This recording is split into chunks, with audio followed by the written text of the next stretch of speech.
এখন আপনারা যে মসজিদটা দেখতে পাচ্ছেন অথবা মসজিদের আশেপাশে যে জায়গাটা দেখতে পাচ্ছেন, এটাকে সবাই ইরানি মার্কেট মসজিদ বলে চিনে অথবা ইরানি মার্কেট বলে চিনে। মূলত এই মসজিদটার নাম হচ্ছে আব্দুল বিন জায়েদ মসজিদ।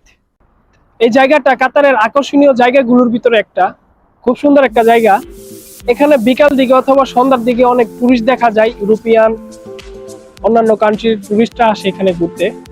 আর এখানকার যে লোকাল কাতারিরা আছে এখানেও তারা আসে, তারা খুব সুন্দর একটা টাইম স্পেন্ড করে এখানে। খুব সুন্দর একটা জায়গা।